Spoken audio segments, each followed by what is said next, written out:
ایک مرتبہ پھر سورہ حمد کی تلاوت فرما کر اعوذ باللہ من الشیطان الرجیم بسم اللہ الرحمن الرحیم الحمد للہ رب العالمین والصلاة والسلام علی اشرف الخلائق اجمعین سیدنا و سید الاولین والآخرین حبیبنا و حبیب الہ العالمین امام المرسلین و خاتم النبیین ابی القاسم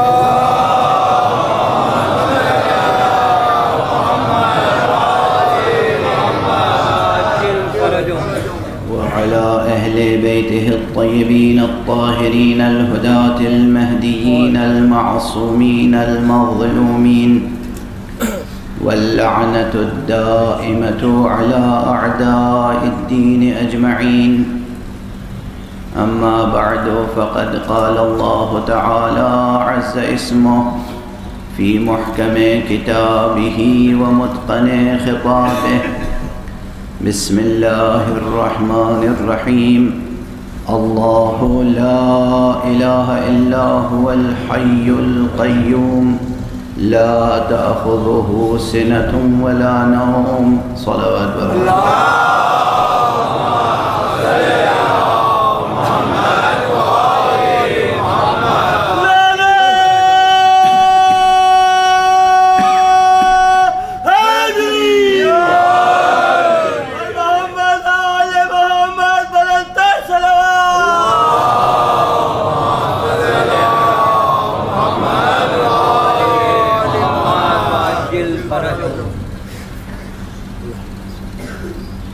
حضرت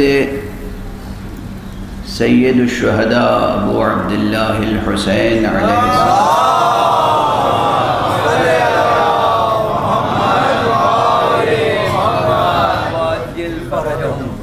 کے مکتب میں ہم قرآن حکیم کے دروس حاصل کر رہے ہیں اور سید الآیات یعنی آیت الکرسی کے ضمن میں حقائق قرآنیہ کی جستجو کا سفر جاری ہے۔ اس مکتب کی یہ خصوصیت تو بہت نمایاں ہے کہ اس میں ایک ہی فرش پر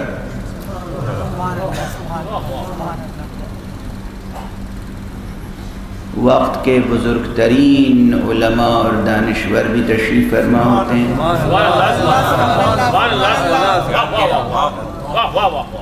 اور معمولی سے معمولی طالب علم بھی اس فرش پر جگہ پاتے ہیں اور کسی کو یہاں معمولی نہیں سمجھا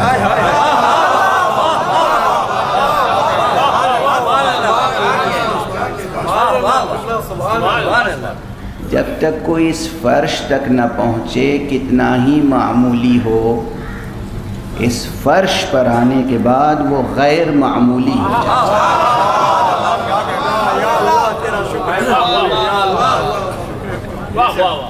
آخر یہ فرش ہے مجلس حسین۔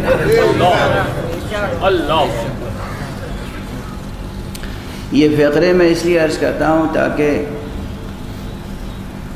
ثقافت انسانیہ، تہذیب انسانی، تہذیب بشری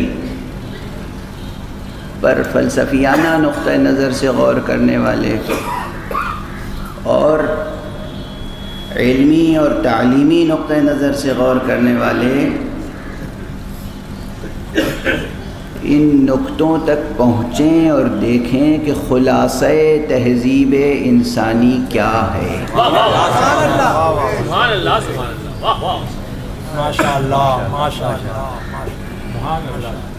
اس کائنات میں اور عالم بشریت میں تہذیب و ثقافت کا معیار مٹ چکا ہوتا اگر یہ مجلسیں نہ ہوں۔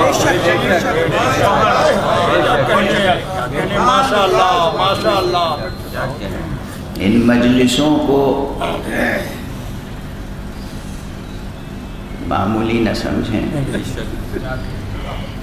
ان مجلسوں سے دشمنی نہ کریں۔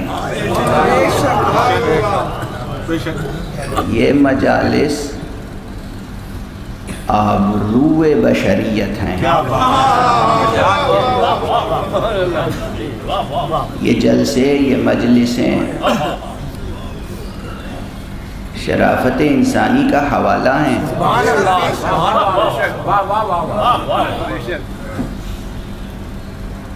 یہ کائنات مردہ ہے، مردار ہے بشر، یہ کائنات مردہ ہے، مردار ہے بشر، دیتی ہے زندگی کی رمق مجلس حسین۔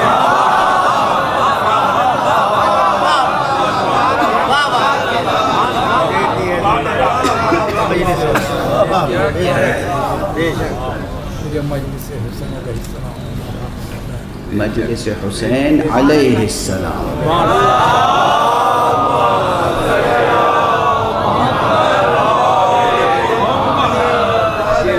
علماء بھی تشریف فرمائیں، اور وہ بھی میرے لیے سبب افتخار ہے کہ اس وقت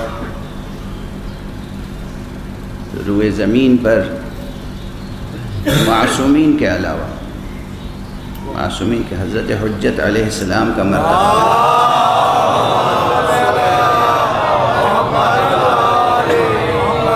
معصوم ہیں، وہ واسطہ فیض الہی ہیں۔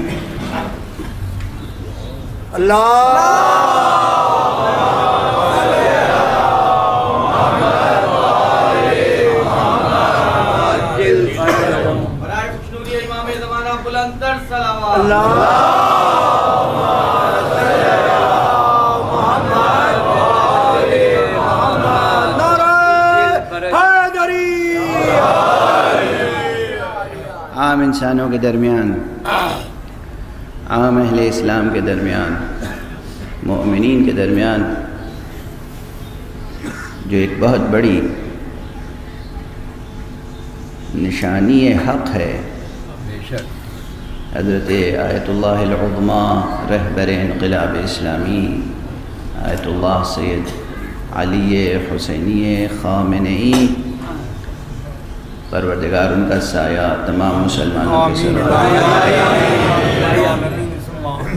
اور ان کے روحانی فیوز سے تمام عالم بشریت کو فیض پہنچے۔ آپ کے ملک میں ان کے نمائندے حضرت آیت اللہ علامہ سید بہاؤالدینی صاحب اس مجلس میں تشریف فرما ہیں، ان کے ہمراہ نظام ولایت کے اور ذمہ دار نمائندگان تشریف فرما ہیں۔ خود آپ کے ملک کے عزیز القدر اور عظیم القدر دانشوران تشریف فرما ہیں۔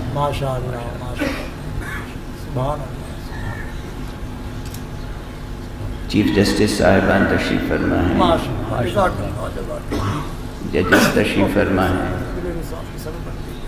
اور میرے بہت عزیز، مجھے حق ہے یہ کہنے کا، حالانکہ میں نے ان کے گھر پہ ابھی تک کوئی دعوت نہیں کھائی ہے، لیکن میرے دل میں ان کی بڑی گنجائش ہے۔ ایک درویش صفت سیاستداں جناب بیجرانی صاحب تشریف فرما ہیں، اور بہت سے حضرات تشریف فرما ہیں، اہل علم، اہل فضل، اہل دانش، اصحاب قول و قلم، اہل سخن، یہ سب تشریف فرما ہیں۔ اور اس سے اندازہ ہوتا ہے کہ اس مجلس اعزا میں اور کلن عزاداری کے تعلق سے جو بات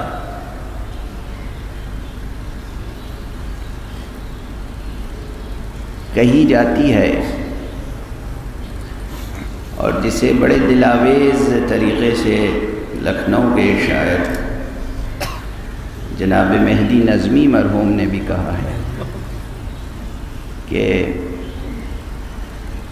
یہ اتحاد کا مرکز ہے آدمی کے لیے۔ در حسین پر ملتے ہیں ہر خیال کے لوگ،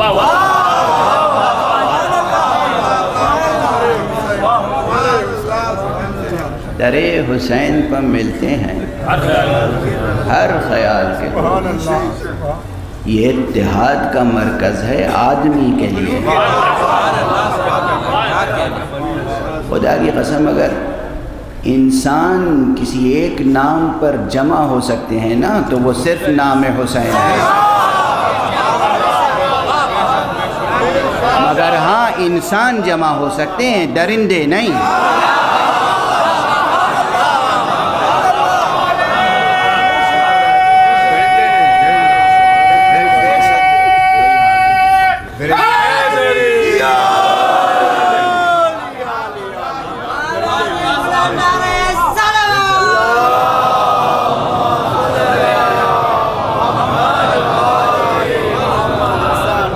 حسین علیہ السلام، حسین علیہ السلام جناب سرکار سید الشہداء کا ایک تعارف زبان ختمی مرتبت سے میں نے پہلی مجلس میں گزارش کیا تھا نا کہ وہ سید اہل جنت ہیں، اور دوسری تعبیر جو حضرت کی زبان سے آئی ہے وہ کیا ہے کہ یہ حسین میرا مجھ سے ہے اور میں حسین سے۔ اور سرکار سید الشہداء کے لیے کیا کہا گیا کہ حسین کیا ہے؟ سفینۃ النجات، اور کیا ہے؟ مصباح الہدیٰ۔ سفینۃ النجات یعنی نجات کی کشتی، مصباح الہدیٰ ہدایت کا چراغ۔ یہ دو فقرے ایک ہی حدیث کے متن میں آئے ہیں، یہ اس لیے آئے ہیں کہ حسین کشتی نجات ہیں ملت اسلامیہ کے لیے اور چراغ ہدایت ہیں تمام بشریت۔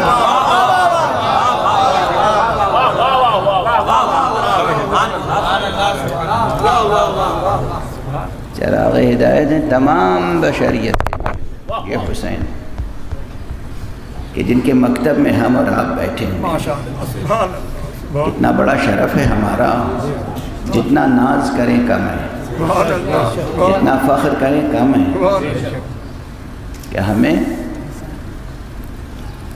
حاضری کا شرف نصیب ہے مکتب حسین علیہ السلام۔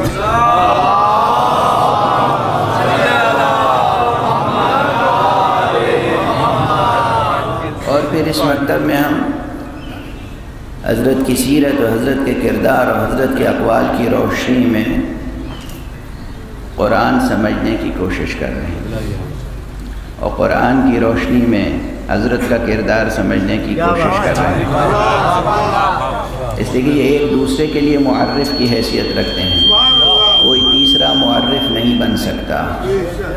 قرآن تعارف کراتا ہے اہل بیت کا، اہل بیت تعارف کراتے ہیں قرآن کا،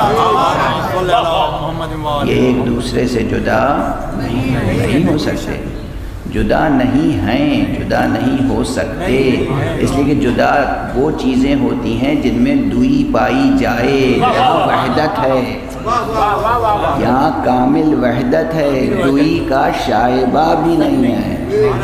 اگر دوئی ہے تو اعتباری دوئی ہے، تو بس اسم اور مسمہ کی دوئی ہے۔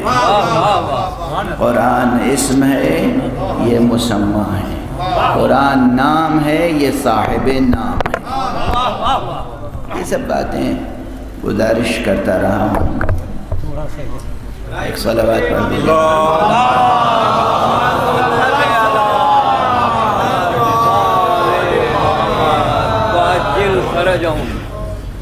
ایک اور صلوات۔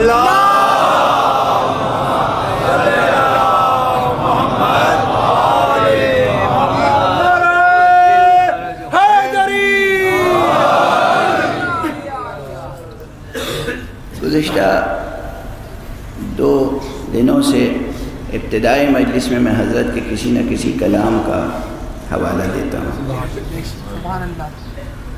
اور وہی آپ کے لیے مجلس کا اصل تبرک ہے۔ حضرت نے فرمایا، کیا فرمایا؟ دراست العلم لقاح المعرفہ، علم سیکھنا اور سکھانا، سبق پڑھنا اور پڑھانا، علم کے سبق پڑھنا، علم کے سبق پڑھانا، یہ معرفت کے لیے چشم کشا ہے۔ چشم معرفت کھلتی ہے، معرفت پیدا ہوتی ہے، یہ مولد معرفت ہے۔ اس کے بعد کیا فرمایا؟ وطول التجارب زیادۃ فی العقل، اور تجربے کی زیادتی عقل میں زیادتی کا سبب بنتی ہے۔ اور کیا فرمایا؟ وشرف التقوی،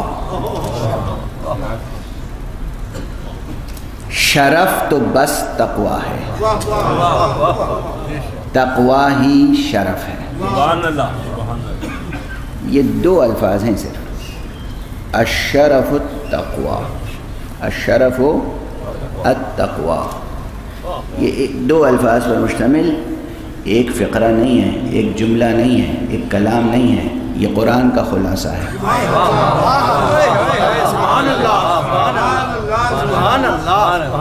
یہ بائے بسم اللہ سے لے کر، یہ بائے بسم اللہ سے لے کر سینے والناس تک پورے قرآن کا خلاصہ ہے، جو امام نے دو لفظوں میں ارشاد فرمایا ہے، الشرف التقوی، شرف بس تقوی ہے۔ اس کو سمجھنے کے لیے ظاہر ہے آپ نظریاتی طور پر بحث کریں گے، معنی شرف کو سمجھیں گے، معیار شرف کو سمجھیں گے، حقیقت تقوی کو سمجھیں گے، تقوی کے طریقوں کو سمجھیں گے، اور جب آپ حقیقت و معیار اور طریقوں کو سمجھنے کی کوشش کریں گے تو تمام نظریاتی اور عملی بحثیں سمٹ کے سامنے آ جائیں گے۔ قرآن مجید کا وہ فقرہ اکثر لوگوں کو یاد رہتا ہے، ان اکرمکم عند اللہ اتقاکم، تم میں سے اللہ کے نزدیک سب سے زیادہ محترم وہ ہے جو سب سے زیادہ صاحب تقوی ہے نا؟ سنتے رہتے ہیں، مسلسل سنتے رہتے ہیں، دہراتے بھی رہتے ہیں، سنتے بھی رہتے ہیں، دہراتے بھی رہتے ہیں، مگر سنتے رہنے اور دہراتے رہنے کے علاوہ بھی کچھ کرنے کی ضرورت ہے۔ سنتے رہنے اور دہراتے رہنے کے علاوہ بھی کچھ کرنے کی ضرورت ہے، تقوی اختیار کرنے کی ضرورت ہے۔ قرآن کہتا ہے ان اکرمکم عند اللہ اتقاکم، اور حضرت کیا فرماتے ہیں؟ قرآن ناطق کی صدا کیا ہے؟ الشرف التقوی، شرف تقوی ہے۔ ایک نقطے کی طرف توجہ فرمائیے، اکثر تذکرہ نگاروں نے، اکثر مترجمین اور محققین حالات حضرت سید الشہداء علیہ السلام نے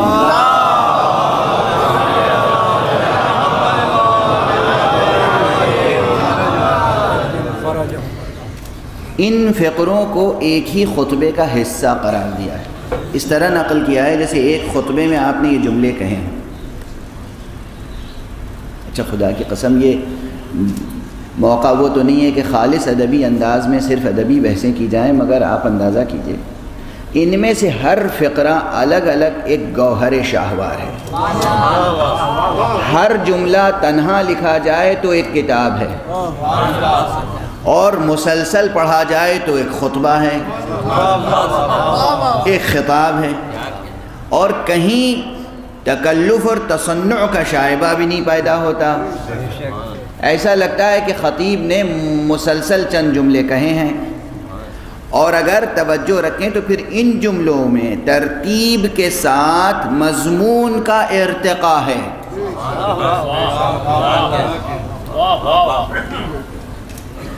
مثلا اتنے اسی فقرے پر رک جائیں، بھئی حضرت نے حمد الہی اور ثناء پروردگار کے بعد نعت پیغمبر اکرم صلی اللہ علیہ وسلم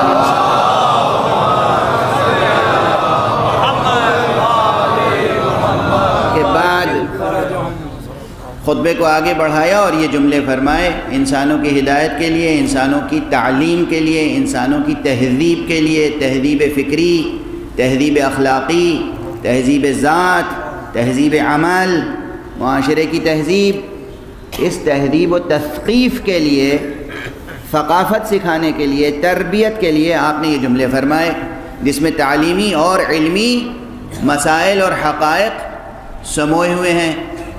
فرمایا کہ دراست العلم لقاح المعرفہ۔ اس کے بعد دوسرا فقرہ اس مضمون کو آگے بڑھاتا ہے۔ تیسرا فقرہ مضمون کو اور آگے بڑھاتا ہے۔ آپ ان تینوں فقروں پر غور فرمائیں۔ یہی 3 فقرے درمیان میں سے خطبے میں سے یہ 3 فقرے لے لیے۔ دراست العلم لقاح المعرفہ، وطول التجارب زیادۃ فی العقل، والشرف التقوی۔ جو بے عمل، بے کردار لوگ ہیں ان کے لیے یہ ترتیب شاید قابل فہم نہ ہو۔ جن کا صرف مادی رجحان ہے ان کو شاید یہ بات سمجھ میں نہ آئے کہ اس میں مضمون کا ارتقاء کیا ہے، اور اس میں صدر کلام اور ذیل کلام میں یعنی ابتدائے کلام اور انتہائے کلام میں ربط کیا ہے، ربط کیا ہے، تسلسل کیا ہے، تعلق کیا ہے، ارتقاء کیا ہے، کون سا نقطہ کس نقطے سے مربوط ہے، سمجھ ہی میں نہیں آئے گا۔ کیونکہ آج دنیا میں تعلیم حاصل کی جاتی ہے کس لیے؟ پیسہ کمانے کے لیے، انسانیت کا سر بلند کرنے کے لیے نہیں۔ یہ کسی کو تھوڑی فکر ہوتی ہے کہ ہم علم حاصل کریں گے تاکہ ہمارا مرتبہ انسانی بلند ہو، بحیثیت انسان ہمارا قد بلند ہو، بحیثیت انسان ہمارا سر بلند ہو، بحیثیت انسان ہمیں عزت و آبرو نصیب ہو۔ نہیں، ہمیں بحیثیت انسان عزت و آبرو نصیب ہو یا نصیب نہ ہو یہ تو موضوع ہے ہی نہیں، دور دور تک کہیں حاشیہ خیال میں بھی نہیں ہے۔ تمام کوششیں اس لیے ہیں، سائنس، ٹیکنالوجی، ایجوکیشن، سب صرف اس لیے ہے کہ ہم کس طریقے سے مال جمع کریں، کس طریقے سے دنیا کو اپنے زیر اقتدار لے آئیں، چاہے ظلم کرنا پڑے، ستم کرنا پڑے، غصب کرنا پڑے۔ ظلم کو اپنی بلندی کا وسیلہ سمجھنے والے تقوی کو شرف کیسے سمجھیں گے؟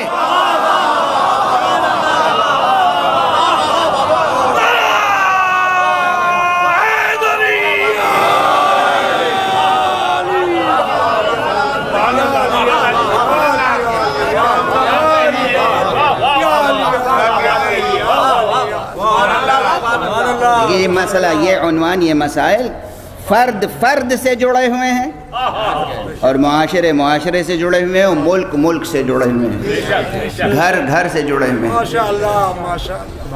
اگر پوری دنیا میں نظام تعلیم اور تعلیمی کلچر یہ ہو گیا ہے، ایجوکیشنل کلچر یہ ہو گیا ہے کہ تعلیم جو ہے جاب اورینٹڈ ہے، تعلیم جو ہے وہ صرف پہلے جب آپ بچے کو کنڈر گارڈن اور کے جی اور نرسری یا کلاس 1 میں ایڈمٹ کرتے ہیں نا، ایڈمیشن دیتے ہیں، تو اس وقت یہ فکر ہوتی ہے کہ یہ بڑا ہو کر کس کمپنی میں کیا بنے گا، کتنا کمائے گا۔ ہم و غم یہ ہے نا، اور اس میں ایک عجب کشمکش ہے جو پہلے سے ماشاءاللہ اللہ نے سرفراز کیا ہے۔ صاحب دولت لوگ ہیں، ان کے بچے ایک اسکول میں جا رہے ہیں، اسی خاندان کے کچھ اور لوگ ہیں فرض کیجئے، لیکن وہ دولت میں ان کے برابر نہیں ہیں۔ اب انہیں یہ ایک حسد ہوتا ہے، ایک تکلیف ہوتی ہے، ان کے بچے اس اسکول میں جا رہے ہیں، میرے بچے تو اس اسکول میں جا نہیں رہے ہیں، تو اب کیا ہوگا؟ ہماری تو دنیا تاریک ہو گئی۔ ہمارا اسٹیٹس کہاں رہ گیا؟ ان کا بچہ اس اسکول میں جا رہا ہے، میرا بچہ تو اس اسکول میں نہیں جا رہا ہے، اور جب ان کا بچہ اس اسکول میں جا رہا ہے تو پڑھنے کے بعد بھی وہ کہاں پہنچے گا؟ ہمارا بچہ تو وہاں جا نہیں رہا ہے تو پھر وہ کہاں پہنچے گا؟ مسئلہ تھا بچے کی تعلیم کا، جس نے حسد کے تنور روشن کر دیا۔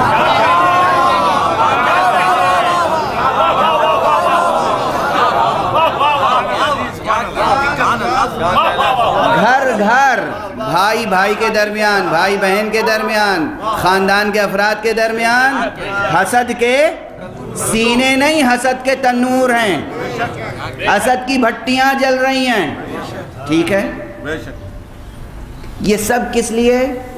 اس لیے کہ ایجوکیشن وسیلہ ہے صرف پیسے کمانے کا، اور جب پوری دنیا کا یہ ایجوکیشن کلچر ہو جائے تو پھر یہ بات کیسے سمجھ میں آ سکتی ہے کہ قرآن مجید نے بھی کہا ہے، اللہ سبحانہ و تعالیٰ نے کہا ہے تم تقوی اختیار کرو، ہم علم دیں گے۔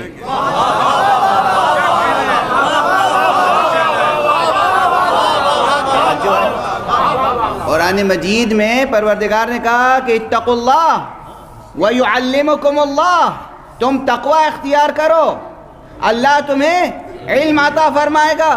جن کے یہاں علم اور کردار کا رشتہ ہے ہی نہیں، علم اور پیسے کا رشتہ ہے، وہ علم اور کردار کا رشتہ کیسے کنسیو کر سکتے ہیں؟ اور جب یہ جملہ سمجھ میں نہیں آئے گا تو وہ شخصیت کہاں سمجھ میں آئے گی جو جملہ کہہ رہی ہے؟ سنو کہ حسین جن لوگوں کی سمجھ میں نہیں آئے، کیوں سمجھ میں نہیں آئے؟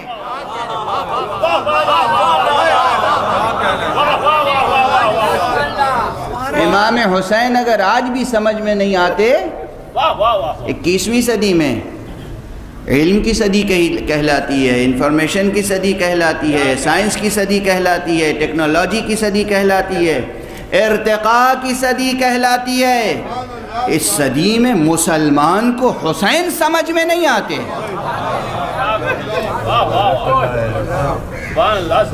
کیوں سمجھ میں نہیں آتے؟ سرکار سید الشہداء کی معرفت کیوں پیدا نہیں ہوئی؟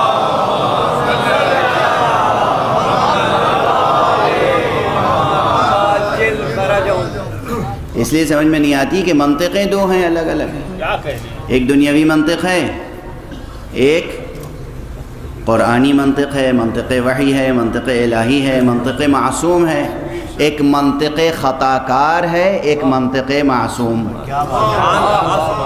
حالانکہ دیکھیے دست ادب جوڑ کے ایک جملہ کہہ دوں، اصل منطق خطا کار نہیں ہے، منطق تو خطا سے بچاتی ہے۔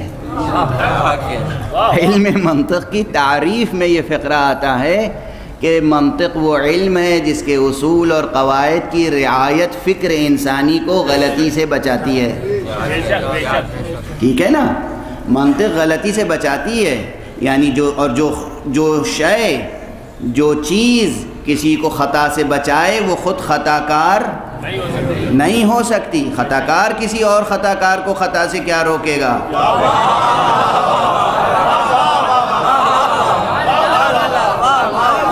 جو خود خطا کار ہو وہ کسی خطا کار کو خطا سے روکے گا بھی تو کس منہ سے روکے گا؟ اسی لیے ہم کبھی خطا کار کو امام نہیں مانتے۔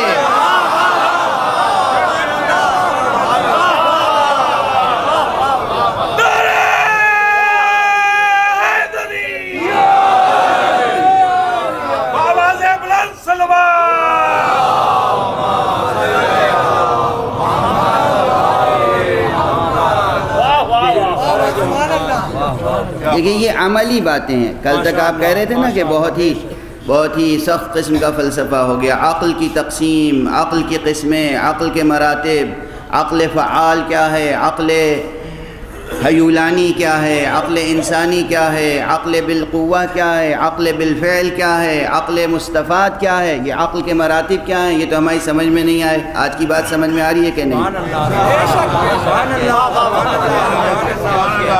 آج سب باتیں سمجھ میں آ رہی ہیں؟ آپ کی آ رہی ہوں گی، بہتوں کی اب بھی نہیں سمجھ میں آ رہی۔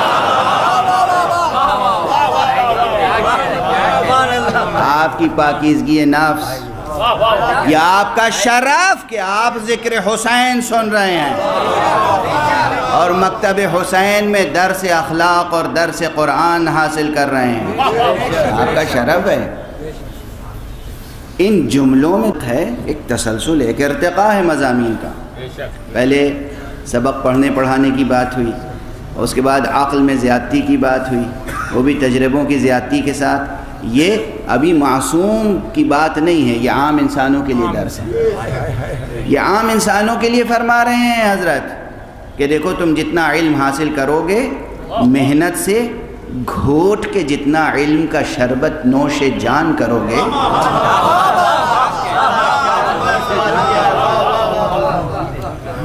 اتنی ہی تمہاری چشم معرفت کھلے گی، اور جتنا تم تجربہ کرو گے اتنی تمہاری عقل پروان چڑھے گی، اور علم حاصل کرنے اور چشم معرفت کے کھلنے اور عقل کے پروان چڑھنے سب کا ثمرہ کیا ہے کہ دیکھو تم خطرات سے بچ جاؤ۔ خطرات سے بچنے کا نام ہے تقویٰ۔ تقویٰ کس چیز کا نام ہے؟ تقویٰ کس چیز کا نام؟ پڑھتے کس لیے ہیں آپ؟ تاکہ خطرے سے بچیں۔ تجربہ کرتے کس لیے ہیں آپ؟ تاکہ آئندہ غلطی میں مبتلا نہ ہوں۔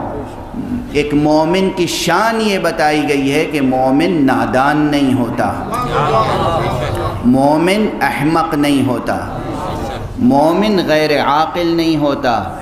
دو چیزیں جمع نہیں ہو سکتی، ایمان اور جہل جمع ہونے والی چیزیں نہیں ہیں۔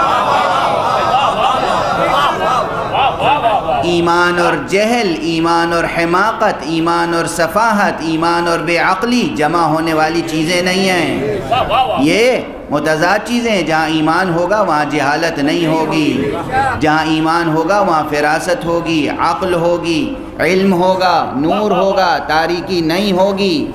توجہ ہے؟ یہ سب معیار، یہ سب اس لیے نہیں عرض کر رہا ہوں کہ آپ بس واہ واہ کرتے رہیں، سوچتے رہیں۔ ہم سب اپنے گریبان میں جھانک کے دیکھیں کہیں کوئی جہالت کی تاریکی تو نہیں ہے تو جتنی جہالت کی تاریکی ہے اس کا مطلب اتنا ہی ہم ایمان سے دور ہیں۔ سادہ سی بات ہے۔ اور جتنی روشنی ہے اتنا ہی ہم ایمان سے قریب ہیں نا؟ تو ایمان سے اور قریب تر ہونے کی کوشش کریں، ایمان کے مراتب میں کمال کے درجے تک پہنچنے کی کوشش کریں۔ میرے یہ جملے سن کے بعض حضرات کہتے ہیں کہ مولانا واعظ اچھا کرتے ہیں مجلس نہیں پڑھتے۔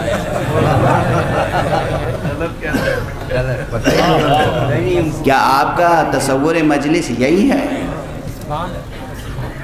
جب آپ صاحب تقویٰ نہیں ہوں گے تو صاحب عصمت کی محبت آپ کے دل میں آئے گی کیسے؟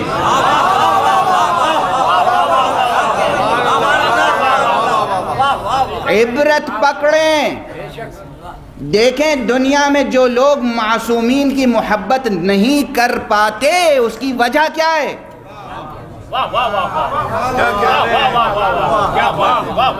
سب کچھ پڑھتے ہیں، صحیح صحیح کتابوں میں صحیح صحیح باتیں لکھی ہوئی ہیں،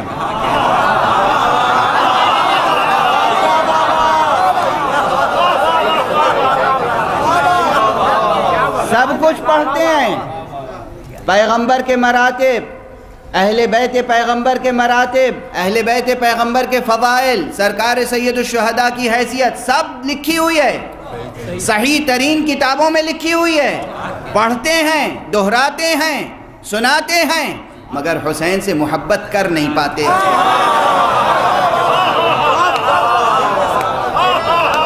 حسین سے محبت کر نہیں پاتے، جھکاؤ یزید کی طرف نظر آتا ہے۔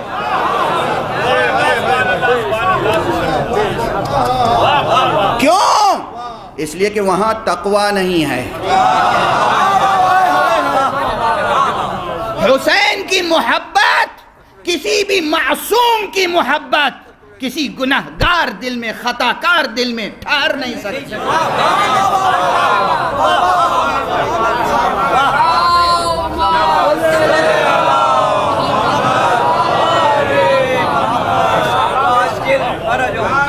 آپ علم حاصل کرتے ہیں، اس لیے علم حاصل کرتے ہیں تاکہ خطاؤں میں مبتلا نہ ہوں۔ میں جو عرض کر رہا تھا، تجربے کرتے ہیں تاکہ آئندہ وہ تجربے میں غلطی نہ ہو۔ معصوم کی زبان پر ایک مومن کی شان یہ بتائی گئی ہے کہ المؤمن لا یلدغ من جحر مرتین، ایک سوراخ سے مومن 2 بار نہیں ڈسا جا سکتا، ایک سوراخ سے 2 بار نہیں ڈسا جا سکتا۔ المؤمن کیس، مومن ہوشیار ہوتا ہے، مومن عقل مند ہوتا ہے، مومن ہوشیار ہوتا ہے۔ اتقوا فراست المؤمن، مومن کی فراست سے بچو۔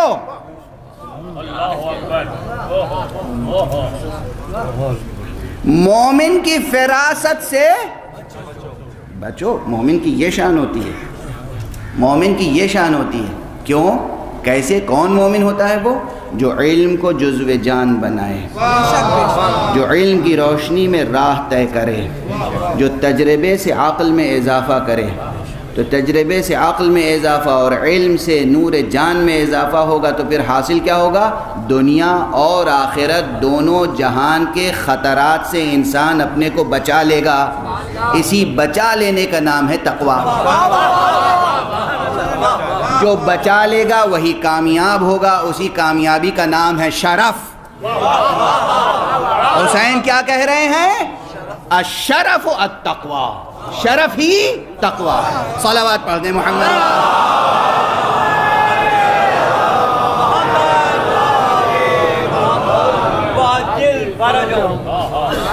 یہ جملہ یاد رہے گا؟ 2 لفظ یاد رہیں گے نہیں یاد رہیں گے؟ الشرف التقوی کس کا جملہ ہے؟ مولا سید الشہداء کا جملہ ہے۔ آج کی مجلس کا تبرک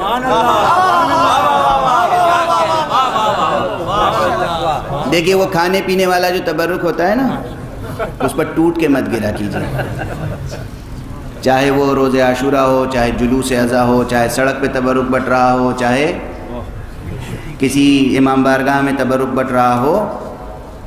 حسین کے چاہنے والے تو بھوک اور پیاس پہ ناز کرتے ہیں، یہ تبرک مجبوری میں نوش جان کرتے ہیں تاکہ پانی پئیں تو آنکھوں سے آنسو بہیں، 2 لقمہ کھا لیں تو مجلس میں بیٹھنے اور ماتم کرنے کی طاقت رہے، بس اس سے زیادہ نہیں۔ دنیا کے تبرک ٹوٹ کے لینے والے اور ہیں، وہ شان دوسروں کی ہے، وہ عادت دوسروں کی ہے۔ آپ کی شان یہ ہے کہ مولا کے جملوں پر ٹوٹ پڑے، مولا کے فقرے، مولا کے جملے، مولا کی باتیں۔ کیا کہا مولا نے؟ ایک ایک جملہ سن لیا اور بس وہ آویزہ گوش جاں بن جائے، یاد رہ جائے، دل پہ نقش ہو جائے، اور آئندہ جب آپ اپنے ہاں مجلسیں کریں تو پھر اس کا سوینئر بنوا کے، لوحیں بنوا کے لوگوں کو ہدیے میں دیں تاکہ وہ اپنے ڈرائنگ روم میں رکھیں یا اپنی دیواروں پہ آویزاں کر دیں، اور جب بھی جائیں اس میں لکھا ہو یہ فلاں جگہ فلاں صاحب کی مجلس کا تبرک تھا، آقا حسین نے یہ فرمایا، علی ابن ابی طالب نے یہ فرمایا، امام حسن نے یہ فرمایا، جناب زہرا نے یہ فرمایا، حضرت صادق علیہ السلام نے یہ فرمایا۔ تو وہ ایک مجلس کا تبرک کب تک تر و تازہ رہے گا؟ کتنوں کو تر و تازہ رکھے گا؟ دل و دماغ میں کیسی روشنی بھرتا رہے گا؟ توجہ ہے؟ بس اب گفتگو آگے بڑھتی ہے۔ دیکھیے امام نے جو کچھ فرمایا، علم، عقل اور شرف اور تقوی کی بات، یہ تمام باتیں دراصل اس میں نظریاتی اور عملی سب پہلو سمٹے ہوئے ہیں۔ یہ سب نظام حق کو اختیار کرنے کی باتیں ہیں۔ نظام حق، نظام حق، نظام حق کا مضمون بہت تہدار، بہت طویل الذیل، بہت عظیم مضمون ہے۔ یہ 8-9 تقریروں میں سمٹنے والا نہیں ہے۔ ہم تو صرف ہر سال ہی تقریباً یہ ہوتا ہے کہ فہرست گنا دیتے ہیں، پھر کہتے ہیں سال بھر اس پر ہوم ورک کرتے رہیے گا۔ نظام حق، قیومیت حق سبحانہ و تعالی، اس الحی القیوم نے جو یہ کائنات بنائی ہے، اللہ اکبر، اس کائنات کا نظام کیسا ہے؟ اس کائنات کا نظام تکوینی کیسا ہے؟ اس کائنات کا نظام تشریعی کیسا ہے؟ نظام تکوینی اور نظام تشریعی میں کیسا تطابق ہے؟ مطابقت کیسی ہے؟ موافقت کیسی ہے؟ وحدت کیسی ہے؟ اور اگر کہیں اعتباری فرق ہے تو وہ کتنا فرق ہے؟ بہت دقیق مضمون ہے، بہت دقیق. اور ان مقامات پر جتنا ڈوبتے چلے جائیں گے اتنی وحدت حق سبحانہ و تعالی منکشف ہوتی چلی جائے گی. وحدت حق، اللہ ایک ہے، واحد ہے، احد ہے، فرد ہے، صمد ہے، اس کے علاوہ کوئی معبود نہیں ہے. یہ نہیں کہ اس کے علاوہ کوئی معبود نہیں ہے بالفعل، اس کے علاوہ کوئی معبود ہو ہی نہیں سکتا، اس کے علاوہ کوئی مستحق عبادت ہو ہی نہیں سکتا، اور اس ایک مستحق عبادت کا ثانی کوئی دوسرا ہو ہی نہیں سکتا. یہ نہیں کہ ثانی بالفعل کوئی نہیں ہے، نہیں، ثانی ہو ہی نہیں سکتا. کیوں؟ اس لیے کہ وہی الحی القیوم. ان دونوں مطالب کی دلیل اس میں ہے. کیا دو مطلب؟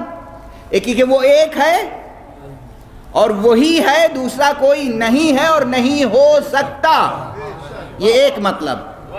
دوسرا مطلب اس کا ثانی کوئی نہیں ہے اور یہ نہیں ہے کہ نہیں ہے، نہیں ہو سکتا.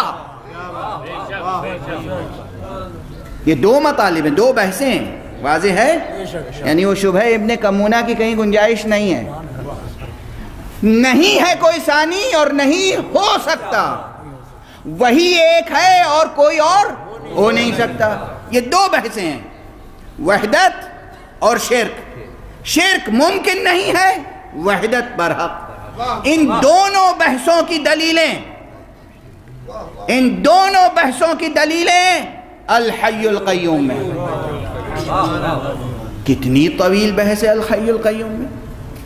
پھر اس الحی القیوم میں جتنی دقیق، جتنی رقیق، جتنی نفیس، جتنی باریک عقلی، علمی، عرفانی، فلسفیانہ، حکیمانہ اور جتنی شفاف عملی بحثیں ہیں، وہ سب قرآن مجید نے کس انداز سے کھولی ہیں. آگے ایک ایک پرت کھولتا چلا گیا ہے قرآن. کیا؟ وہ یہ ہے کہ فرماتا ہے الحی القیوم کو سمجھنا ہو تو یہ سمجھو لا تأخذہ سنۃ ولا نوم، اسے نہ نیند آتی ہے نہ اونگتا ہے. کیوں نیند نہیں آتی، کیوں نہیں اونگتا؟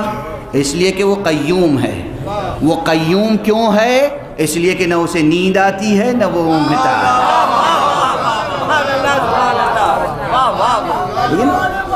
لفظ لفظ سے جڑا.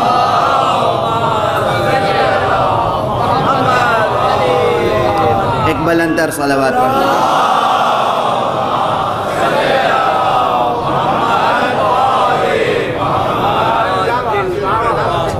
قیوم یعنی، میں نے کہا تھا نا کہ بعض مترجمین نے اردو میں کہا ہے قیوم یعنی سنبھالنے والا. اچھا، اب وہ روایت میں بھی آئی ہے یہ تمثیل، اور ویسے بھی وہی ایک ہے سنبھالنے والا، پوری کائنات کو سنبھالنے والا وہی ہے. تو دن اور رات آپ کے لیے ہے، اس کے لیے تھوڑی ہے. دن اور رات آپ کے لیے ہے، اس کے لیے نہیں ہے. سونا جاگنا آپ کے لیے ہے، اس کے لیے نہیں ہے. وہ ایک تمثیل روایت میں بھی آئی ہے. ویسے عرض کر دوں، اگر کسی کے ہاتھوں میں 2 شیشے کے برتن دے دیے جائیں اور کہا جائے اسے لیے رات بھر بیٹھے رہیے اور سنبھال کے رکھیے گا، اور اگر اونگ جائے اور یہ دونوں برتن ٹکرا جائیں تو پھر وہ سنبھلیں گے؟ ٹوٹ جائیں گے، پاش پاش ہو جائیں گے، وجود ہی ختم ہو جائے گا. جب آپ 2 شیشے کے ظرف نہیں سنبھال سکتے،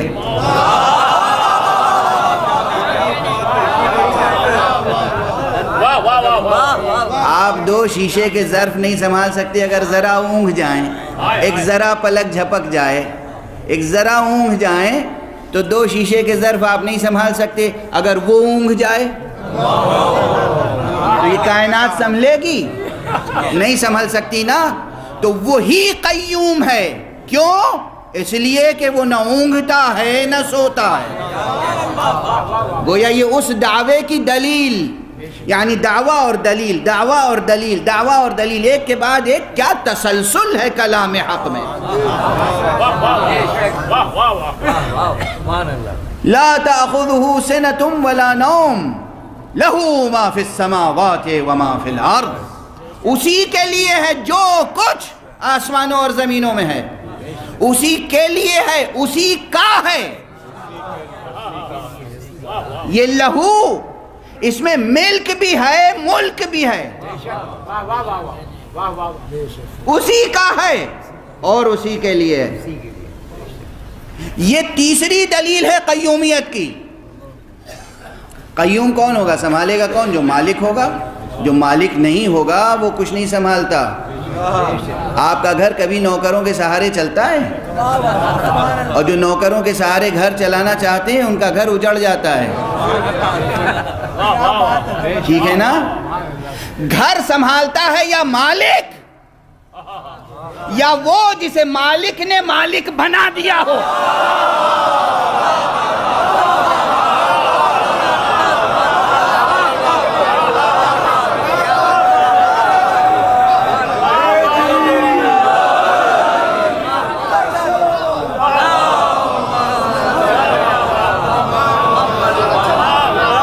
خدا کی قسم اسے کہتے ہیں ذہانت.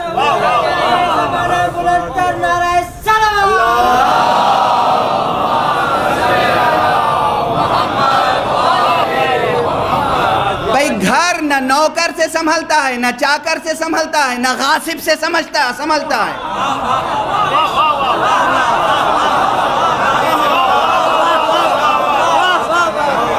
غاصب کبھی گھر سنبھال کے نہیں رکھ پاتا.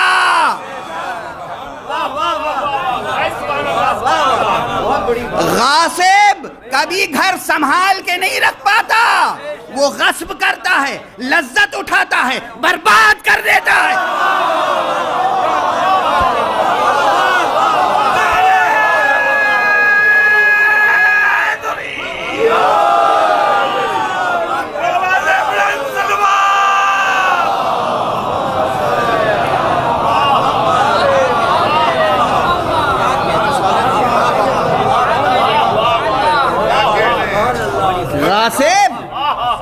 غصب کرتا ہے، لذتیں اٹھاتا ہے، برباد کر دیتا ہے، حفاظت نہیں کرتا. حفاظت وہ کرتا ہے جو مالک ہو یا جسے مالک نے مالک بنایا ہو.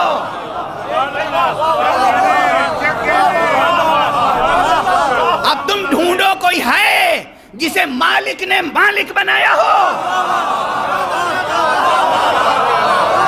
ڈھونڈنا واجب ہے. ڈھونڈو، نہ ملے تو ہم سے پوچھ لینا.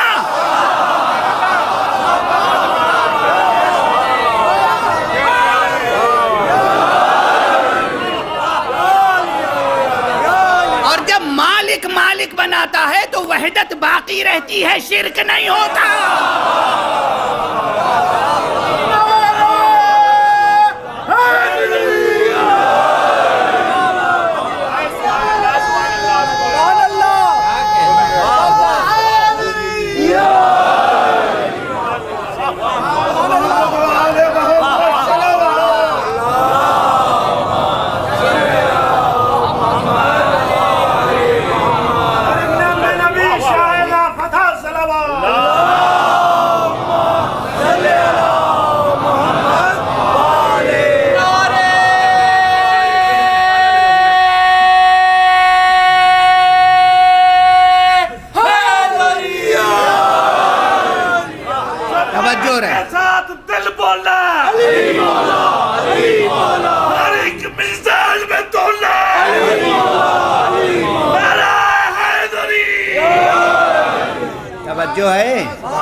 جو ہے جب مالک خود کسی کو مالک بنائے تو شرک نہیں ہے. جو مالک نہیں ہے وہ مالک کو چھوڑ کے کسی کو مالک سمجھے، یہ شرک ہے.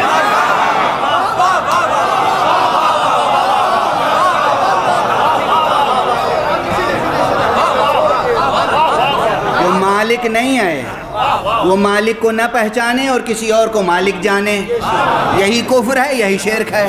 جب مالک خود کسی کو مالک بنائے تو شرک نہیں آئے، توحید محفوظ رہتی ہے، اور جو مالک نہیں ہے وہ اسی کو مالک سمجھے جسے مالک نے مالک بنایا ہے، تو یہ شرک نہیں ہے۔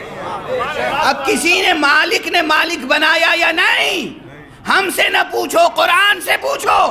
انما ولیکم اللہ ورسولہ والذین آمنوا الذین یقیمون الصلاۃ ویؤتون الزکاۃ وہم راکعون، بس تمہارا ولی اللہ ہے۔ یہ کہہ کے خاموش نہیں ہوا۔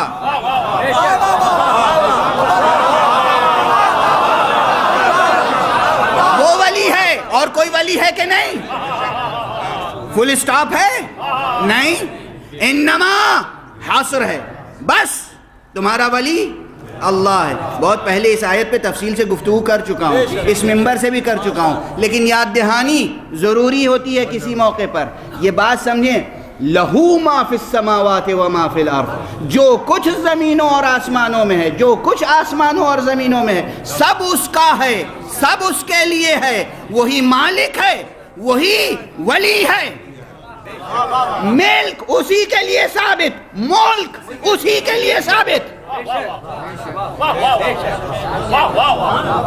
ملک اور ملک کا فرق معلوم ہے نا؟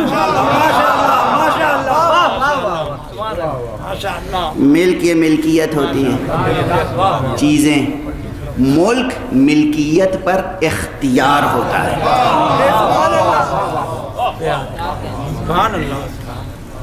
لمبے چوڑے زمین کے رقبے کو ملک نہیں کہتے، اس پر اختیار کو ملک کہتے ہیں۔ آپ کے ہاں ملک ہی ملک ہے، ملک شاید نہیں آئے۔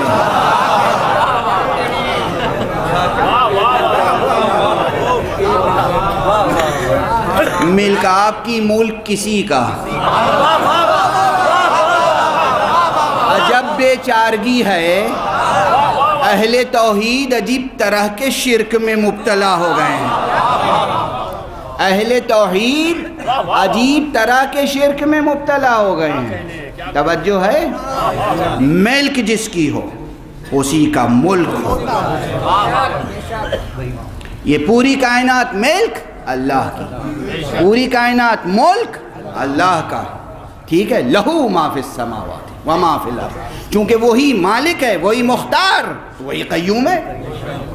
اب اس کی قیومیت کا تقاضا یہ ہوا کہ اس نے ولایت جو اس کی ذات میں منحصر تھی، ہر طرح کی ولایت، ہر طرح کا اختیار، ہر طرح کا اختیار اسی کی ذات پاک میں منحصر تھا۔ اسی لیے میں کہتا ہوں کہ یہ علامتی انداز سمجھیے گا کہ انما میں گویا 5 حرف ہیں، الف، نون، نون، میم، الف۔ نون 2 بار ہے نا، اس پہ تشدید ہے نا۔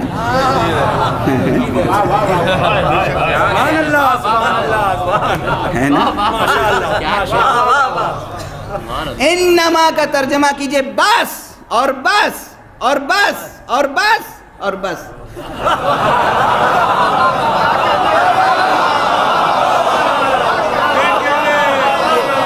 یہ نیا نکتہ نہیں ہے، پہلی بار نہیں کہہ رہا ہوں، اس لیے داد زیادہ نہ دیجئے، یہ پہلے کہہ چکا ہوں۔ دیکھیے حساب کتاب صاف رکھیے۔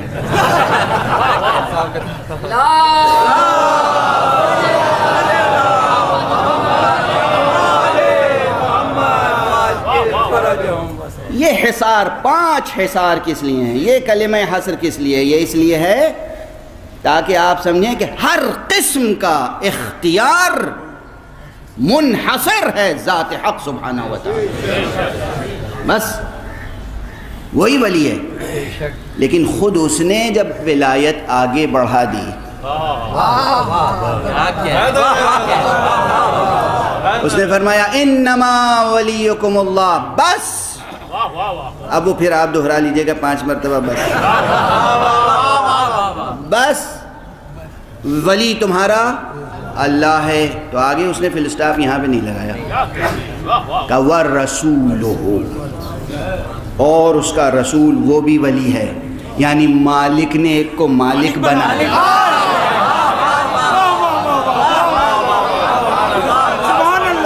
مالک نے مالک بنا دیا. اب مالک نے مالک جب بنا دیا تو ہم انہیں مالک سمجھ کے کچھ مانگے تو کون سا شرک ہے؟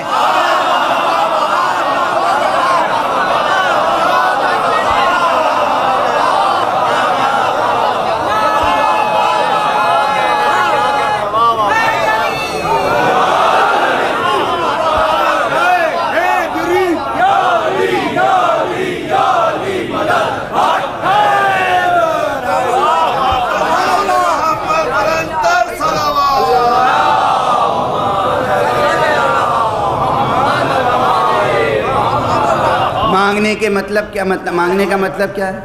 ہادی کون ہے؟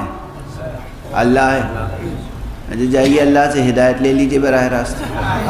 تشریف لے جائیے، جائیے، نازل ہو جائے آپ کے اوپر وحی تو ہم جانیں. چیلنج کر رہا ہوں، آج کوئی صاحب حال ہو، اسے کوئی الہام نصیب بھی ہو، تو یہ کہنے کی جرات نہیں کرے گا کہ صاحب براہ راست مجھ پر کوئی وحی نازل ہوئی ہے، اس لیے کہ باطل حرف ہے، حرف باطل ہے. وہ مستحق احترام نہیں بلکہ مستحق کیا ہو جائے گا؟ وہی لفظ جو لوگوں کو اچھا نہیں لگتا، مستحق لعن ہو جائے گا. کوئی کہے کہ ہمارے اوپر وحی آئی تھی، لعنت اللہ علیہ ہو جائے گا. ٹھیک ہے نا؟ ختم نبوت کے بعد ممکن نہیں ہے کہ وحی نازل ہو، اور ختم نبوت سے پہلے بھی یہ تھوڑی تھا کہ ہر ایک پہ وحی آ جاتی تھی. اللہ جس پہ وحی نازل فرمائے گا اس پہ وحی آئے گی. کتنے تڑپتے رہے کہ کاش وحی ہمارے اوپر بھی آ جائے.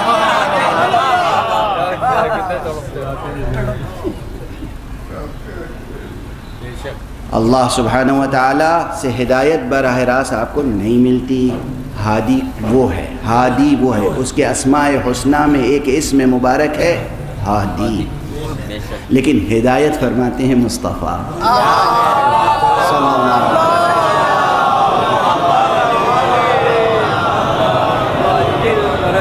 رسول اللہ ہادی بنا کے بھیجے گئے. اب یہاں پہ ضرور مسئلہ آتا ہے، واقعاً علماء کے لیے بھی یہ دقتیں آتی ہیں اور امت کے لیے بھی دقتیں آتی ہیں. مالک نے ان کو مالک بنایا. یہ زبان، یہ جملہ یاد رکھیے گا، یہی آیت ولایت. مالک نے انہیں مالک بنایا. اب کچھ چیزیں جو واقعی مالک ہی سے تعلق رکھتی تھیں وہ انہی میں نظر آ رہی ہیں، انہی میں نظر آ رہے ہیں. جو کام اس کے تھے وہ یہ کر رہے ہیں. ہدایت وہ دینا اس کا حق ہے. اس نے اعلان کیا ہے کہ ہدایت دینا ہمارا کام ہے، مگر ہدایت ان کے ذریعے سے دے رہا ہے. تو یہ انسانی فطرت ہے کہ جہاں ایک کام ہو جاتا ہے توقع ہوتی ہے کہ شاید اور کام بھی یہیں سے ہو جائے.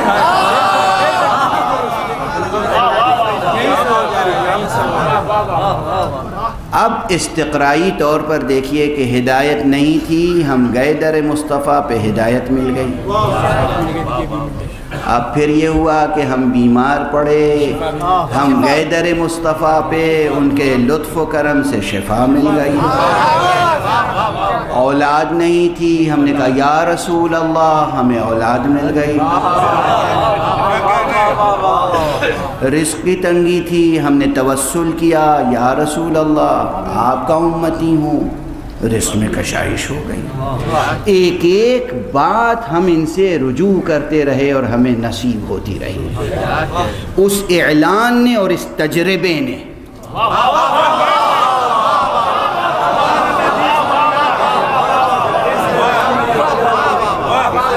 اس اعلان نے اور اس تجربے نے دونوں نے ثابت کیا کہ مالک نے کسی اور کو مالک بنایا ہے.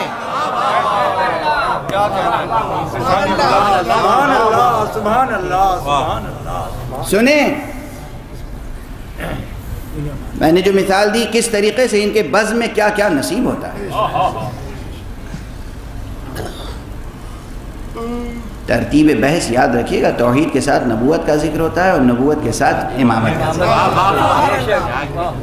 یہ ترتیب محفوظ رہنی چاہیے۔ ایک شخص آتا ہے اور ہدایت کی مثال دینے کی ضرورت اس لیے نہیں ہے کہ سب جانتے ہیں کہ ہمیں ہدایت تو رسول ہی نے دی ہے، انہی کے ذریعے سے ملی، لیکن اور باتوں میں بحث شروع ہو جاتی ہے۔ ایک شخص آتا ہے، اس نے دعا عجیب و غریب انداز سے کی، جاہل نادان، اسی لیے دست ادب جوڑ کے ایک بات کہتا ہوں، جہل اور ایمان جمع نہیں ہو سکتے، یہ بھی میں نے کہا تھا، اور اگر کہیں جہالت ہے تو اسے دور کرنے کی کوشش کیجیے، اگر جہالت دور نہیں کی تو خدا نخواستہ ایمان دور نہ ہو جائے۔ ہوشیار ہوشیار ہوشیار، انتباہ ہے آپ کے لیے، انتباہ، اگر آپ نے جہالت دور کرنے کی کوشش نہیں کی تو کہیں ایمان آپ سے روٹھ نہ جائے۔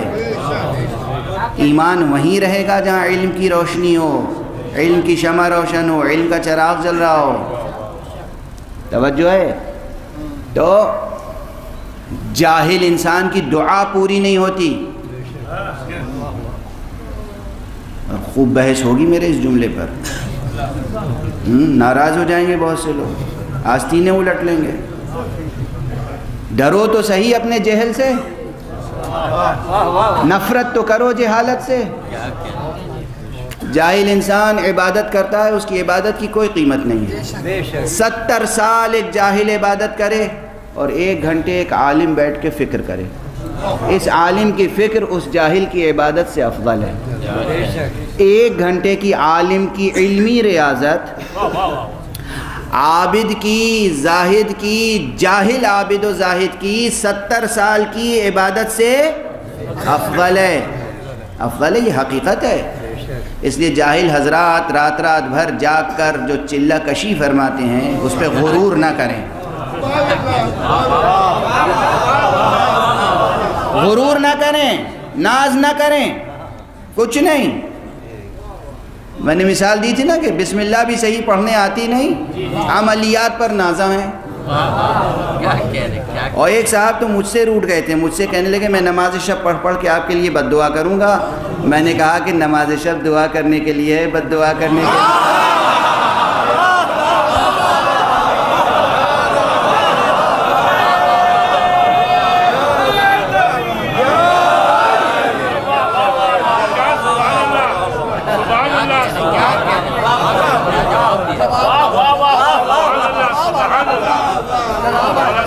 آپ ہم سے روٹ کے ہمارے لیے بد دعا کریں گے کب؟ نماز شب میں۔ آپ کی بد دعا سن لے گا اللہ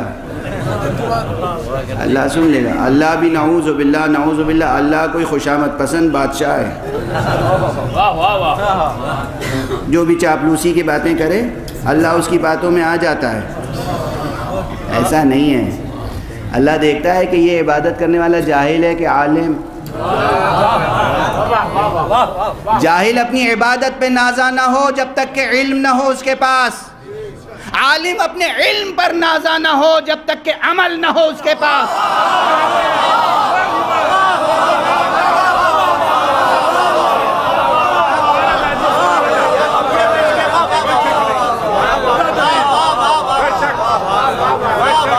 وہ جو 1 گھنٹے کی علمی ریاضت کو فضیلت بخشی گئی ہے، وہ کون سی علمی ریاضت ہے؟ بے عمل کی علمی ریاضت نہیں، با عمل کی علمی ریاضت۔ عمل ہو، تقوی ہو، اس کے پاس اس کے ساتھ ساتھ علمی تفکر ہو، ٹھیک ہے؟ تو بہرحال یہ سب باتیں یاد رکھنے کی ہیں، واہ واہ کر کے لوٹا کے نہ چلے جائیے گا، یاد رکھیے گا۔ ایک صاحب نے دعا کی، بہت زہد کا ان کے اوپر غلبہ ہو گیا۔ جاہل پہ جب زہد و تقوی کا غلبہ ہوتا ہے تو وہیں سے خارجیت پیدا ہو جاتی ہے۔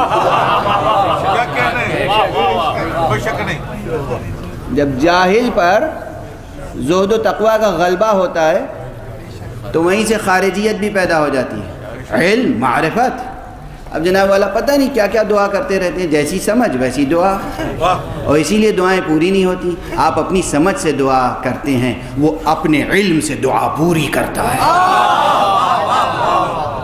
ہم اپنی ناسمجھی اور جہالت سے ہم اپنی بے بصری و بے بصیرتی سے دعا کرتے ہیں، وہ اپنے علم و حکمت سے دعائیں سنتا ہے اور پوری کرتا ہے۔ توجہ ہے؟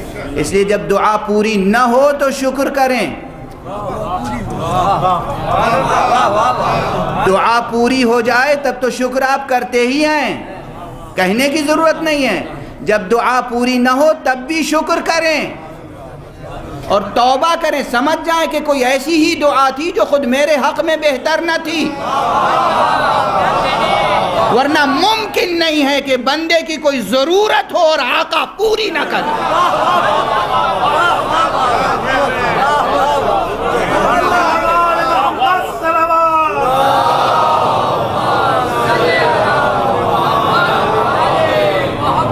یہ سب نقطے نظام حق کے نقطے ہیں، یہ سب نظام سے تعلق رکھتے ہیں۔ بات ضرورت کا پورا ہونا، ٹھیک ہے، یہ ممکن نہیں ہے کہ بندے کی کوئی ضرورت ہو اور آقا پوری نہ کرے۔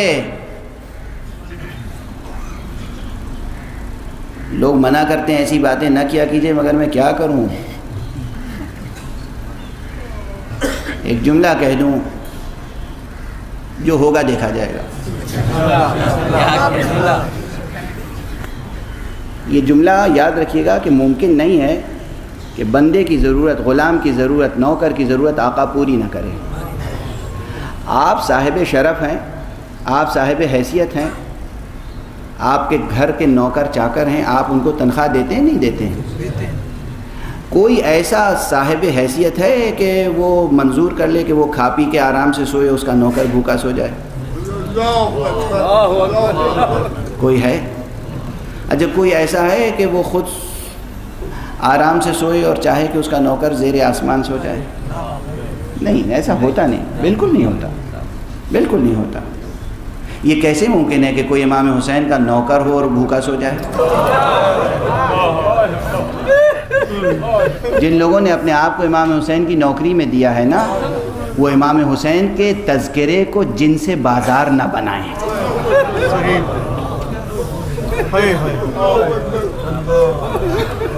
امام حسین کو وسیلہ تجارت نہ بناؤ،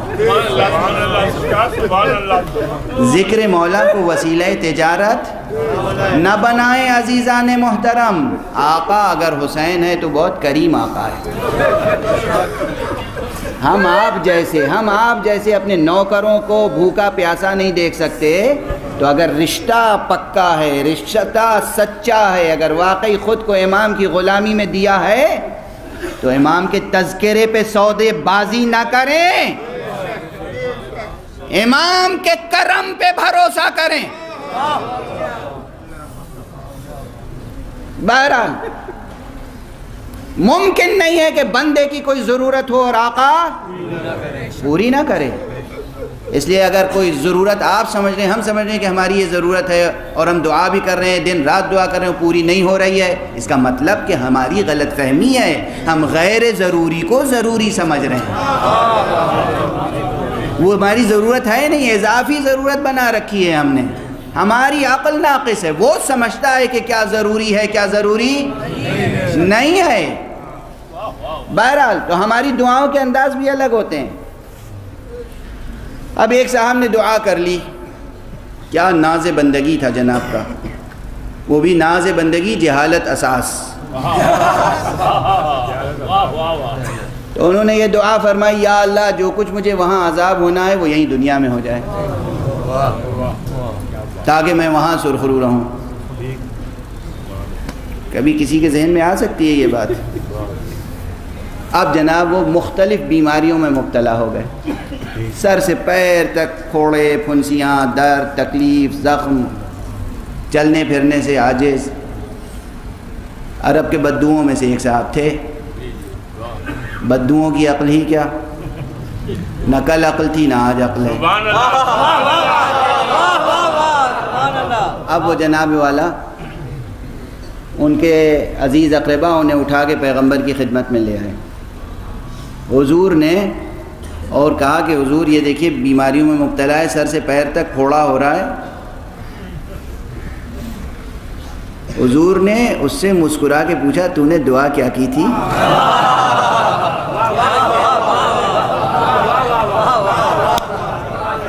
دعا اس نے کب کی تھی، کہاں کی تھی، کس سے کی تھی؟ یعنی دعا کی تھی خدا سے، خبر مصطفیٰ کو ہے۔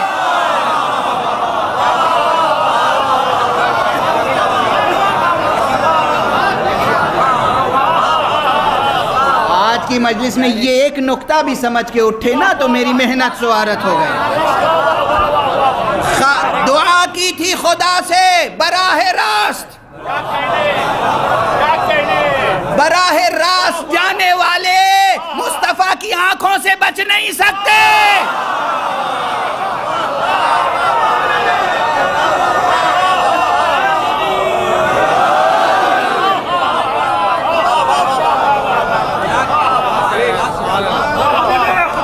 آپ سوچیں، اس ایک روایت پہ سوچیں۔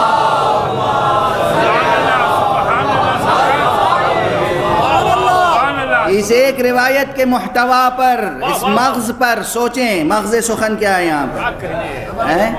سوچیں دعا کیا کی تھی؟ کہ یا رسول اللہ بس یہ دعا کی تھی، یا اللہ جو کچھ وہاں آخرت میں عذاب مجھ پر ہونے والا ہو وہ یہیں ہو جائے تاکہ میں وہاں سرخرو رہوں۔ تو آپ نے فرمایا وائے ہو تجھ پر، اللہ کریم ہے، تو نے اس سے ایک جہان کی عافیت مانگی، اگر دونوں جہان کی عافیت مانگتا تو کیا نہ دیتا؟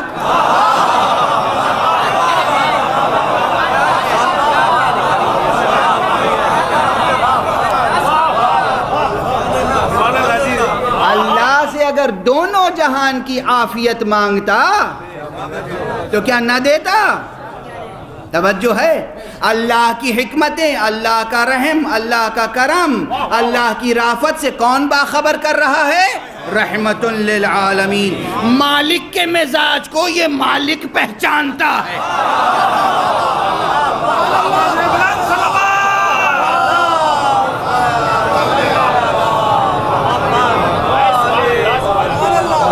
بس گفتگو سمیٹ رہا ہوں۔ انما ولیکم اللہ ورسولہ والذین آمنوا الذین یقیمون الصلاۃ۔ صرف رسول تک بھی بات نہیں رکی، آگے بڑھی۔ وہ مالک ہے، وہ ولی ہے، وہ ہر چیز کا اختیار رکھنے والا ہے، اور اس کے بعد رسول، اور اس کے بعد دیکھیں یہ بہت بڑی آیت ہے، غور طلب۔ سلسلہ ادھر سے چلا تو رسول پہ رک نہیں گیا، آگے بڑھا۔ تم بھی ادھر سے چل کے رسول پہ رک نہ جانا، آگے بڑھنا۔ یہ نہیں کہ سلسلہ ادھر سے چلا، رسول پہ رک گیا، اب ادھر سے کوئی اور سلسلہ چلے گا جو وہاں جا کے مل جائے گا۔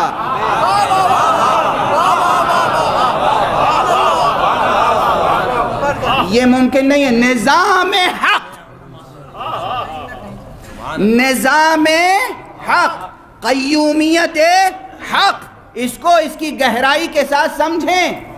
اللہ ولی ہے، اور اس کے بعد اللہ ولی ہے یعنی کیا ہے؟ لہو ما فی السماوات وما فی الارض، جو کچھ آسمانوں اور زمینوں میں ہے سب اس کا، سب اس کے لیے۔ اور اس کی شان اس سے پہلے کیا ہے؟ لا تأخذہ سنۃ ولا نوم، نہ وہ اونگتا ہے نہ وہ سوتا ہے۔ جب وہ اس کی شان یہ ہے کہ وہ مالک ہے، اختیار رکھتا ہے، نہ وہ سوتا ہے نہ اونگتا ہے، تو وہ جسے اپنی جگہ اپنی نیابت عطا کرے گا، خلافت الہیہ عطا کرے گا، ولایت عطا کرے گا، وہ مالک جسے مالک بنائے گا تو اپنی شان بھی تو دے گا۔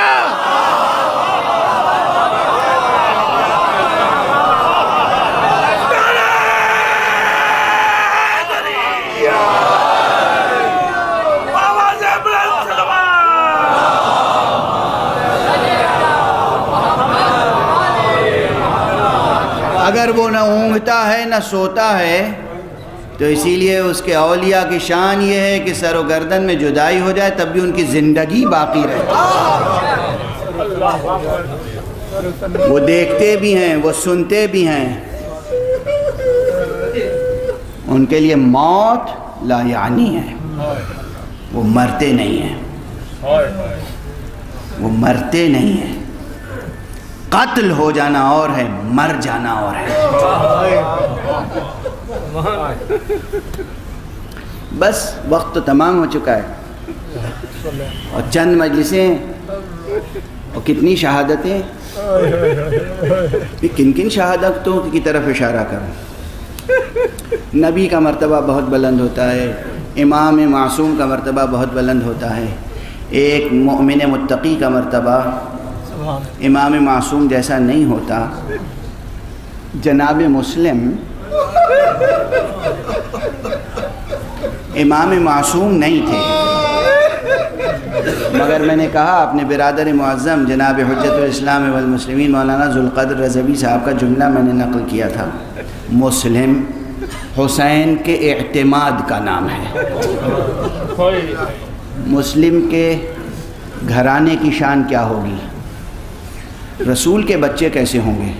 جب مسلم کے بچے ایسے ہیں کہ قاتل سے زندگی کی بھیک نہیں مانگتے، نماز پڑھنے کی مہلت مانگتے۔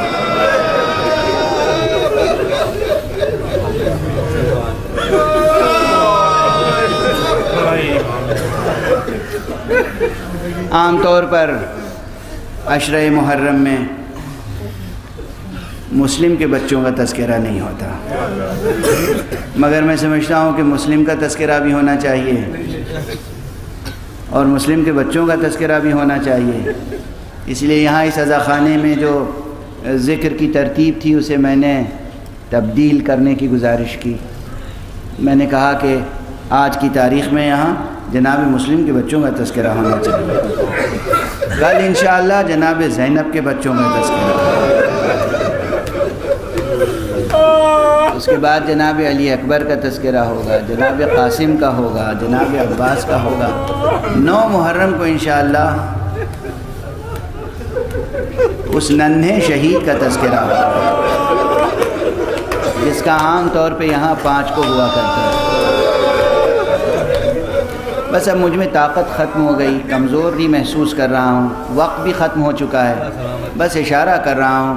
جناب مسلم کے بچوں کی شہادت کے واقعات آپ سب سن چکے ہیں، سب کو معلوم ہے، بس ایک بات کی طرف اشارہ کر لو، یہ بچے ہیں، قاتل سامنے ہیں، شمشیر عریاں سامنے ہیں،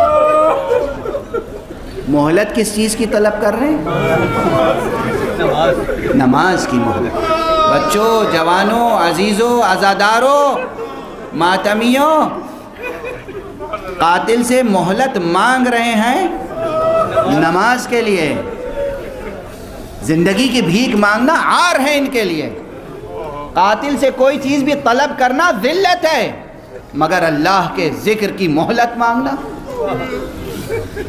اور پھر بس تیزی سے گزر جاؤں، چند واقعات کی طرف اور اشارہ کرنا چاہتا ہوں، کیونکہ آج 4 محرم میں عام طور پر روایتی طور پہ بہت سے حضرات 4 محرم کو حضرت حر کا تذکرہ سننا چاہتے ہیں، اور تذکرے ہیں جو کرنے کا جی چاہتا ہے، موقع نہیں رہتا، اس لیے میں کئی مطالب ذہن میں ہیں، بس ایک 2 جملوں میں اشارہ کرتا ہوا آگے بڑھوں گا۔ لیکن یہ موقع دیکھیں کہ بچوں نے نماز پڑھنے کی مہلت طلب کی، نماز پڑھی، اور حمد و ثناء الہی کی لذت وہ تھی کہ ہاتھ اٹھے تھے، مناجات کا سلسلہ جاری تھا۔ مناجات کے دوران قاتل نے ایک بھائی پر وار کیا،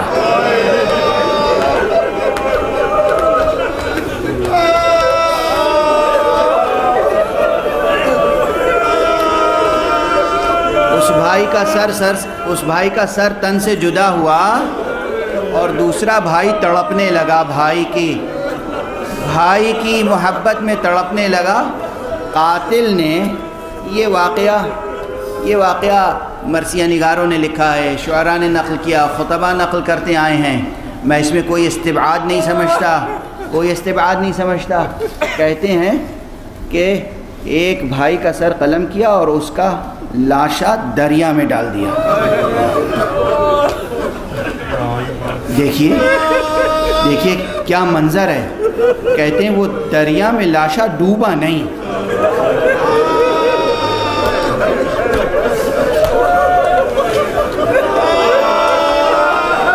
دوسرے بھائی کا ایک بھائی انتظار کرتا رہا،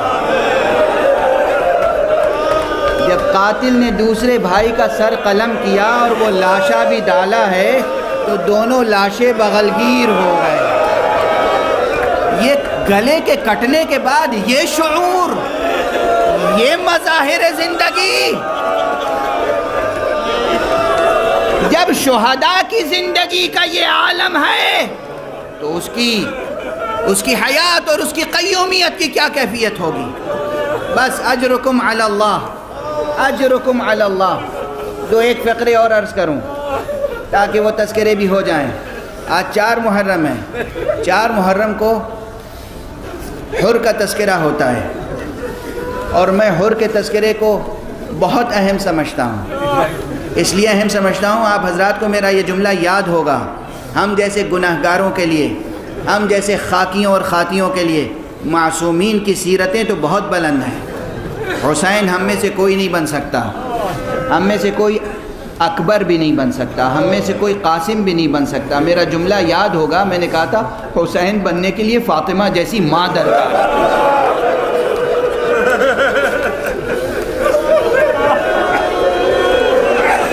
علی اکبر بننے کے لیے حسین جیسا باپ درکار ہے۔ ہم میں سے کوئی قیامت تک اب حسین اور اکبر اور قاسم نہیں بن سکتا۔ ہمارے لیے حر کا کردار ایک مشعل کی حیثیت رکھتا ہے، ایک منارہ نور ہے حر۔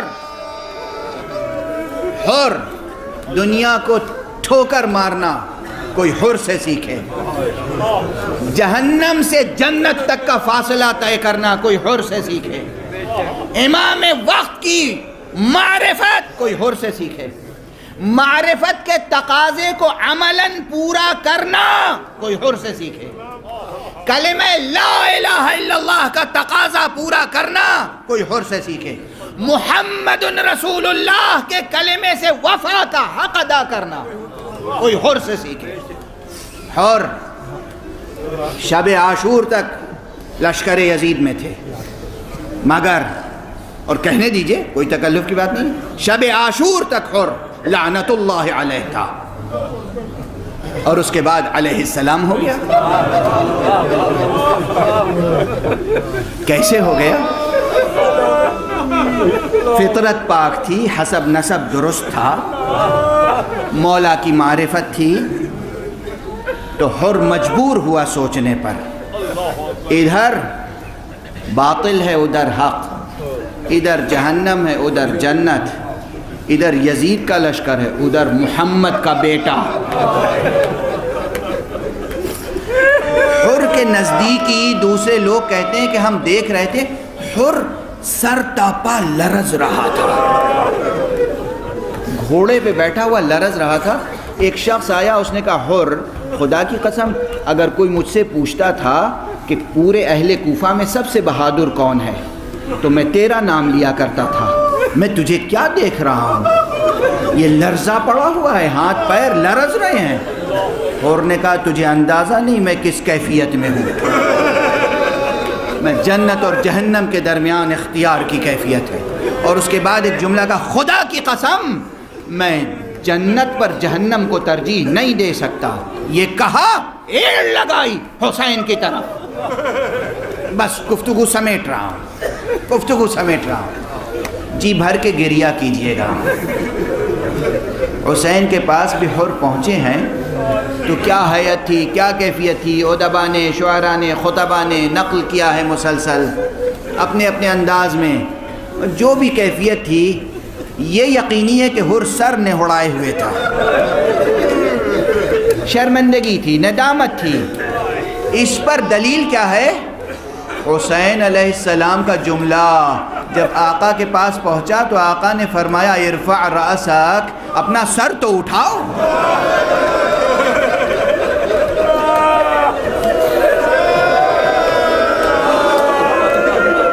وہ سرفراز ہوا جو حسین تک پہنچا، وہ سرفراز ہوا جو حسین تک پہنچا، حسین تک جو نہ پہنچا وہ شرمسار ہوا۔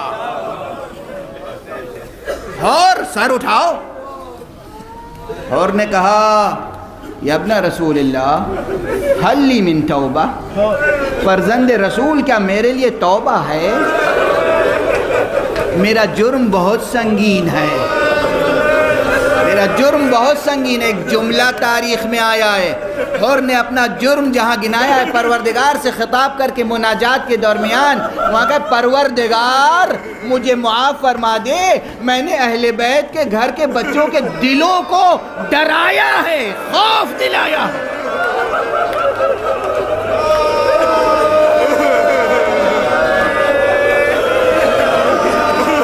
اہل بیت کے بچوں کو ان کے دل سہم گئے، پروردگار میری وجہ سے، پروردگار میری وجہ سے ان پر رعب طاری ہوا۔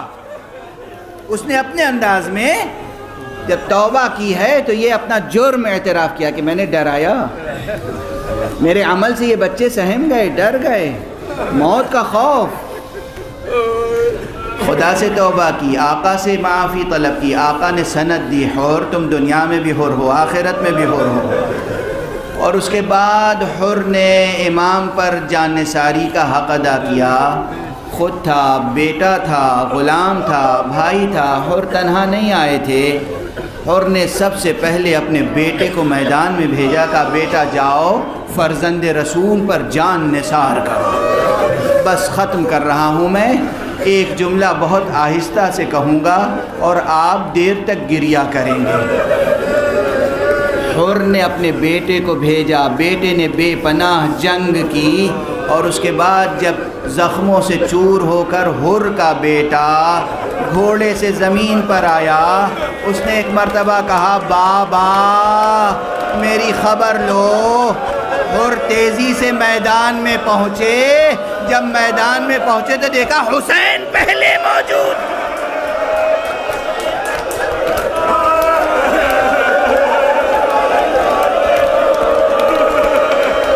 حسین پہلے موجود ہے، حر بیٹے کا غم بھول گیا، آقا گنہگاروں پر یہ کرم۔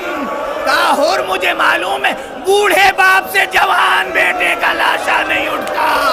حر نے کہا واہ ویلا، میرے بیٹے کے لیے یہ کرم۔ آقا جب علی اکبر زمین پر آئیں گے تو کیا کہیں؟